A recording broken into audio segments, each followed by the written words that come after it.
নমস্কার, ব্রেকিং বাংলায় আপনাদের স্বাগত। আমি জয়ন্ত মজুমদার। আজকে যে ভিডিওটা করছি, যেটা নিয়ে আমি থাম্বনেল করেছি, যে এসআইআর সাজোয়া গাড়ি বিজেপির আলটিমেটলি বাঁশ হয়ে গেল, সেটা বিজেপি নেতারা এখন বুঝতে পারছেন, শুভেন্দু অধিকারীরা বুঝতে পারছেন, অমিত শাহ বুঝতে পারছেন, নিশ্চিতভাবে জ্ঞানেশ কুমারও বুঝতে পারছেন। তো সেটা আমি আসবো বিস্তারিত আলোচনাতে। এবং বৃহস্পতিবার ভোট হয়ে যাওয়ার পরে শুক্রবার সকাল থেকে একটা কীর্তন শুরু হয়ে গেছে। সেটা হচ্ছে যে বিজেপি সমর্থিত যারা আছেন বিভিন্ন সোশ্যাল মিডিয়াতে, তারা নানান ধরনের গান বাজনা শুরু করে দিয়েছে। সেটা হচ্ছে ইভিএম চুরি। মানে এবার তৃণমূলের রাস্তা হচ্ছে, তৃণমূল হেরে গেছে, তৃণমূলের রাস্তা হচ্ছে ইভিএম চুরি করেছে, তৃণমূল জিতবে। তো আমি সেটা নিয়েই আলোচনা করব। আসলে এই কীর্তনটা শুনে না আমার হাসি পাচ্ছিল খুব, আর কি। এই জন্য আমার ভিডিও করার সময় হাসি এসে যায়। তো আমি এইটা নিয়ে আলোচনা করবো আজকে, যে এসআইআর এবং এসব সাজোয়া গাড়ি যেসব কাশ্মীর টাশ্মীরে দেখা যায়, বাংলাটাকে প্রায় কাশ্মীর করে ফেলেছে ইলেকশন কমিশন, বিশেষ করে জ্ঞানেশ কুমারের সৌজন্যে। তো সেইটা নিয়ে আলোচনা আসার আগে আপনাদের কাছে অনুরোধ, যে আপনারা আমার চ্যানেলকে দেখছেন, আপনারা ভালো ভালো কমেন্টস করছেন, প্রচুর লাইক করছেন। তো আপনাদের কাছে অনুরোধ, যারা আপনারা এখনো চ্যানেলটিকে সাবস্ক্রাইব করেননি, তারা চ্যানেলটিকে সাবস্ক্রাইব করুন, বেল বাটনটি আপনারা প্রেস করুন এবং অল অপশন বাটনটি প্রেস করুন, যাতে আমার ভিডিও আপনারা সময় মতো পেয়ে যেতে পারেন, তার নোটিফিকেশন। আপনারা চ্যানেলটি সাবস্ক্রাইব করলে আমি একটু ভালো ভিডিও বানাতে উৎসাহিত হই। আর বন্ধু বান্ধবদের কাছে, মানে দর্শকদের কাছে অনুরোধ করছি, যারা ভিডিওটা আপনাদের ভালো লাগলে বন্ধু বান্ধবদের কাছে শেয়ার করবেন। তো আসছি যে এসআইআর এবং সাজোয়া গাড়ি, ইলেকশন কমিশন যেসব দেখেছেন যে সিআরপিএফ এর সাজোয়া গাড়ি ঘুরছে বিভিন্ন জেলা টেলাতে, প্রায় একেবারে কাশ্মীরের সন্ত্রাস দমনে যেসব গাড়ি টাড়ি ব্যবহার করা হয়, তার একটা নাম আছে আবার, মার্কসম্যান বলে। তো সেসব গাড়িতে ছেয়ে গেছে, ভোট হয়েছে প্রথম দফা, দ্বিতীয় দফাতে আবার ওগুলোকে নিয়ে আসা হচ্ছে বিভিন্ন জায়গাতে। তো এইটা কেন আমি সেটা আপনাদের কাছে বলছি, কারণ আবার তার আগে আপনাদের একটু বলে দিই যে অমিত শাহ, মানে বিজেপির যিনি হচ্ছেন চাণক্য বলে পরিচিত দলে, তো অমিত শাহর হিসেব টিসেবকে না আমি খুব প্রায়োরিটি দিই। আমি ওনাকে, মানে উনি যেসব বলেন সেগুলো খুব গুরুত্ব দিয়ে আমি আলোচনা করি বা ভাবি আর কি, উনি যেগুলো বলছেন। তো অমিত শাহ বৃহস্পতিবার ভোট মিটে যাওয়ার পরে শুক্রবার দিন প্রেস কনফারেন্সে বলেছেন যে 152টি যে আসনে ভোট হয়েছে প্রথম দফায়, সেখানে 110টি আসন বিজেপি পাবে। অমিত শাহ কি বলেছে আমি আপনাদের একটু শুনিয়ে দিই, শুনুন।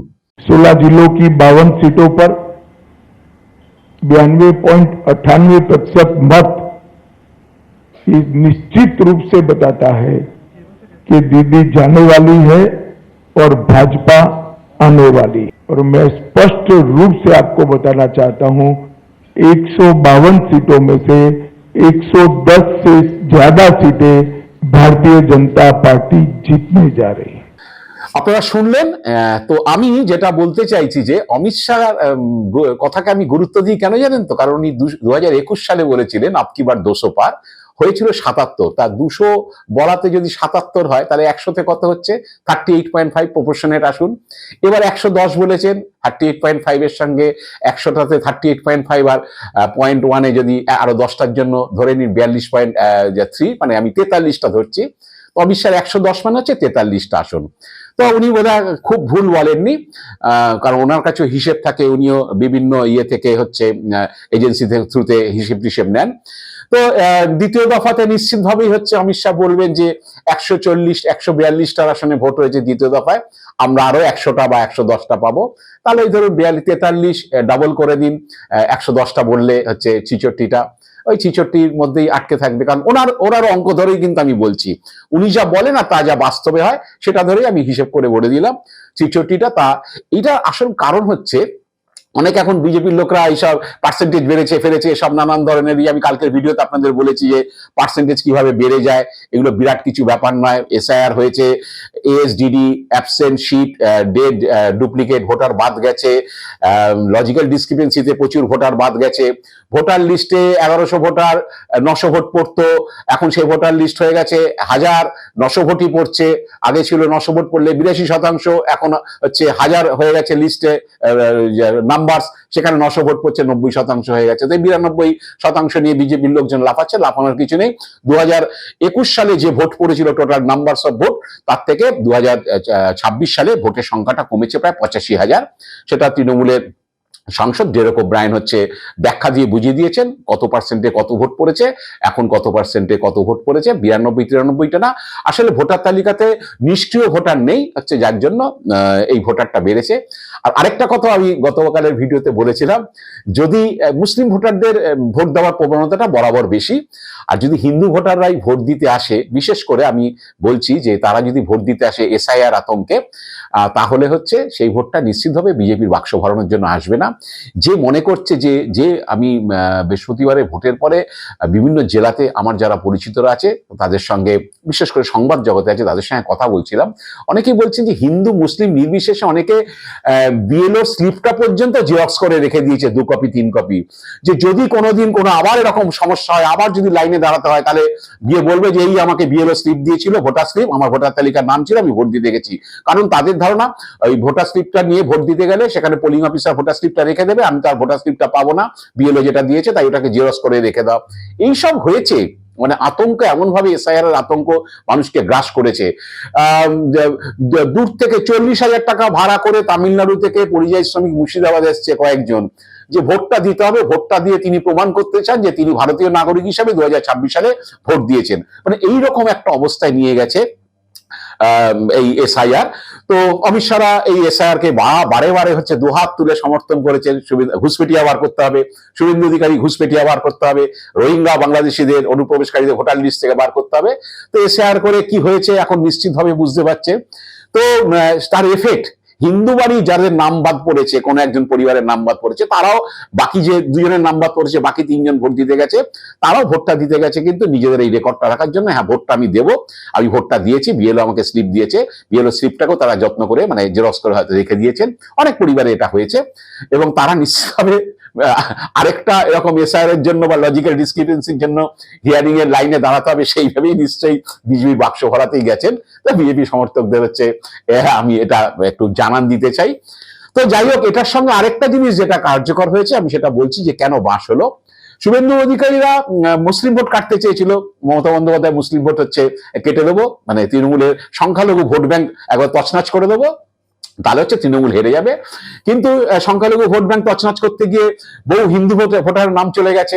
লজিক্যাল ডিসক্রিপেন্সিতে 27 লক্ষ, তার মধ্যে হচ্ছে প্রায় 35% হিন্দু ভোটার বাদ চলে গেছে। ডাপ লিস্ট থেকে ফাইনাল লিস্টে প্রায় 5.5 লক্ষ ভোটার বাদ গেছে, সেটা হচ্ছে 5,30,000-35,000 হচ্ছে হিন্দু ভোটার। হিন্দু ভোটার মানে 27 লাখ, 17 লাখ মুসলিম ভোটার বাদ দিয়ে থেকে 14-15 লাখ হিন্দু ভোটার বাদ চলে গেছে। তো তার এফেক্ট তো নিতে হবে, অত সহজ তো নয়।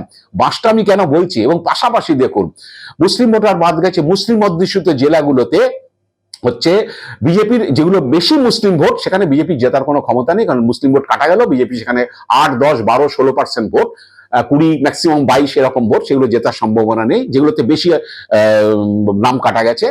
কিন্তু তৃণমূল ক্ষতিগ্রস্ত হতে পারত, কংগ্রেস অনেক বেশি আসন পেতে পারত তৃণমূলের ভোট নষ্ট হওয়ার পরে, বা সিপিএম পেতে পারত। কিন্তু এই সাজোয়া গাড়ি, এই নাম কাটা এসবের পরে আপনাদের বলছি 23 তারিখে ভোট, 20-21 তারিখ পর্যন্ত ঠিক ছিল মালদাতে হচ্ছে কংগ্রেস 3খানা থেকে 4খানা আসন হচ্ছে কংগ্রেস পাবে, এবং মানে অন্তত 4টে না হলে 3টে পাবে। কিন্তু এমন ভাবে মুসলিম বা সংখ্যালঘুদের মধ্যে আতঙ্ক তৈরি হয়ে গেছে যে এসআইআর এর পরে যদি মমতা বন্দ্যোপাধ্যায় না থাকে, সরকারে না আসে, আমরা বিপদে পড়তে পারি, তাই মমতা বন্দ্যোপাধ্যায়কে দুর্বল করে লাভ নেই। তারা কিন্তু সমস্ত কিছু ভুলে গিয়ে কিন্তু আলটিমেটলি তৃণমূলে কাস্টিং করেছে, এটাই হচ্ছে বাস্তব। এইটা কিন্তু এসআইআর করে হচ্ছে, যেটা এসআইআর এর নাম বাদ গিয়ে মুসলিম কমিউনিটির লোকের নাম বাদ গিয়ে যে ক্ষতিগ্রস্তটা তৃণমূল হয়েছিল, তার মানে সমর্থন যে ভিতটা সেটা নষ্ট হয়েছিল, সেটা কিন্তু অনেকটাই। কারণ ওই কাশ্মীরের সব দেখে টেকে না, ওই ভ্যানটান দেখে টেকে না, লোক বুঝে গেছে যে সরকার যদি বিজেপি এসে যায়, তাহলে হচ্ছে মুসলিমরা বিশেষ করে, তাহলে হচ্ছে 2-3 মাসের মধ্যে যে ডিটেনশন ক্যাম্পে ঢুকিয়ে দেবে, এরকম একটা ধারণা তাদের মধ্যে তৈরি হয়েছিল। তো সেই কারণে হচ্ছে মালদা, মুর্শিদাবাদ, উত্তর দিনাজপুরে তৃণমূল আরো অনেক আসন হারাতে পারতো, কিন্তু এই এসআইআর হচ্ছে তৃণমূলকে কিন্তু সেই জায়গাটাতে সংখ্যালঘু ভোটটা কিন্তু কনসেন্ট্রেট করে দিয়েছে। পাশাপাশি প্রচুর হিন্দু ভোটার যারা এই হচ্ছে হেনস্থার শিকার হয়েছে, তারাও কিন্তু বিজেপির বিরুদ্ধেই হচ্ছে তাদের রায়টা দিয়েছে। এই কারণে হাই পার্সেন্টেজ, অন্য কোনো কারণ নয়। তো যাই হোক, এখন যেটা হয়েছে যে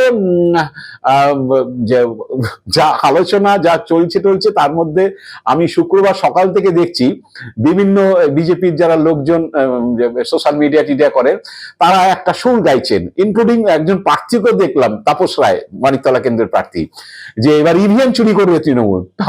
আমি বলি যে ইভিএম চুরির গল্প কেন এখন হচ্ছে? ইভিএম তো বাবা মনোজ আগরওয়াল সব কন্ট্রোল করছেন, জ্ঞানেশ কুমারের কন্ট্রোল, ইলেকশন কমিশনের কন্ট্রোল, 2.5 লক্ষ আধা সেনা রয়েছে, তারা পাহারা দিচ্ছে স্ট্রং রুম, সেই আধা সেনার মধ্যে একটা অংশ স্ট্রং রুম পাহারা দিচ্ছে। জ্ঞানেশ কুমাররা কেন দিচ্ছে? আসলে হচ্ছে কি জানেন তো, মানে ব্যাপারটা হচ্ছে যে যখন পরিস্থিতি বুঝতে পারে না, তখন তারা হচ্ছে একটু ওরকম শুট টুর গুলো তৈরি করে নেয় আর কি, মানে কি দিয়ে বেরোবো আর কি, মানে এসকেপ রুট যেটা বলি আমরা। তো এখন হচ্ছে ইভিএম চুরি, তৃণমূল ইভিএম চুরি করবে? ইভিএম তো কন্ট্রোল করছে মনোজ আগরওয়াল। তৃণমূল ভোটার লিস্টে অ্যাক্সেস পাচ্ছিল না, তারা এখানকার ইয়ারেরা হচ্ছে ভোটার লিস্টে অ্যাক্সেস পাচ্ছিল না, তাদেরকে সব হচ্ছে এই সুব্রত গুপ্ত, যিনি স্পেশাল অবজারভারে এসছেন, তার যে নিয়োজিত যারা হচ্ছে রোল অবজারভার বা হচ্ছে মাইক্রো অবজারভার, সব 60 লাখ ভোটারের এগেনস্ট হচ্ছে, তারা অসন্তুষ্ট, এই ডকুমেন্টে তারা সন্তুষ্ট না বলে ইয়ারোদের নাম তোলা আটকে দিয়েছিল, যার কারণে হচ্ছে তৃণমূল বা মমতা বন্দ্যোপাধ্যায় হচ্ছে সুপ্রিম কোর্টে গেলেন যে এই 60 লাখ ভোটারের কি হবে, এদের নথি যা জমা পড়েছে হিয়ারিং এসে এদের নাম তোলা যাচ্ছে না, ইয়ারোদের হচ্ছে আপত্তি করছে এরা। তো সুব্রত গুপ্ত তার প্রধান কারিগর। তো সেই সুব্রত গুপ্ত আবার দেখলাম হচ্ছে একটি ইয়েতে তিনি বলছেন যে না, ইভিএম চেঞ্জ করাটা অত সহজ কাজ নয়, কারণ হচ্ছে সেখানে নাকি অনেক খুঁটিনাটি ব্যাপার আছে। তা তিনি আবার বলতে চাইছেন, এগুলোতে আবার জল ঢেলে দিচ্ছেন তিনি, যে ইভিএম চুরি হয়ে যাবে, ইভিএম অমুক হয়ে যাবে। তো যাই হোক, আমি জানি যে 4 তারিখ রেজাল্ট, পরে ভোট রয়েছে 29 তারিখে। এখন এই প্রথম দফার পরে বিজেপির নেতারা মোটামুটি হাওয়া বুঝে গেছেন যে কোন দিকে যেতে চলেছে। কারণ প্রথম দিনে অমিত শাহ 43টা, অমিত শাহ হিসাবে 43টা, আমি ধরে নিলাম ওটা মেরে কেটে হয়তো 50-55 পর্যন্ত যেতে পারে। আমি গতকালের ভিডিওতে বলেছিলাম যে সর্বোচ্চ 60, সর্বোচ্চ ভালো ফল করলে 60, এটা 55 বা 50ও নেমে আসতে পারে। আমি ওইভাবে তো বাক্সের ইভিএম এ ঢুকে তো আমি আর ক্যালকুলেট করিনি, বিভিন্ন লোকের থেকে যে তথ্যগুলো পেয়েছি যারা খুব রিলায়েবল তাদের থেকে আমি বলেছি। তো এর পরের দিন আলটিমেটলি ওই 43, 63, 63, 70, খুব বেশি হলে 72, এর মধ্যে তো আটকে থাকবে। সেই কারণে এটা বুঝে গেছেন বলেই হচ্ছে এখন অনেক বিজেপি নেতারা হয়তো ছেড়ে দিয়েছেন যে এবার আইটি সেলকে নামিয়ে দাও, ইভিএম চুরি, ইভিএম চুরি, ইভিএম চুরি, তৃণমূল ইভিএম চুরি করবে। ভাবুন, সেন্ট্রাল ফোর্স ইভিএম হচ্ছে গার্ডিং করছে, সেন্ট্রাল ফোর্স সবকিছু করছে, ইভিএম চেঞ্জ করে দিচ্ছে, মানে স্ট্রং রুমে নিয়ে গিয়ে সেখানে আবার রাজনৈতিক দলের কর্মীরাও পাহারা দিচ্ছেন, বিজেপির লোকেরও পাহারা দিচ্ছেন। যাই না, এই গান আবার এবার এই কীর্তন, যেটা ইভিএম চুরির কীর্তন শুরু হয়েছে, এই কীর্তনটা আগামী দিনে আরো একদিন করে যাবে, কত বাড়তে থাকবে আমি আমার জানা নেই।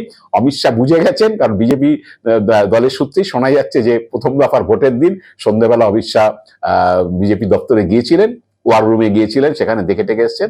তারপর নাকি নেতৃত্বের প্রতি তিনি ক্ষোভ প্রকাশ করেছেন যে কি আপনারা সংগঠন করেছেন, সব জায়গায় নিজে এত ইলেকশন কমিশন এত ফোর্স দিয়েছে, এত কিছু করেছে, তারপরে হচ্ছে আপনাদের এজেন্টরা এত মার খেয়েছে, প্রার্থী মার খেয়ে গেছে, সেসব ছবি ভিডিও টিভিতে দেখা যাচ্ছে।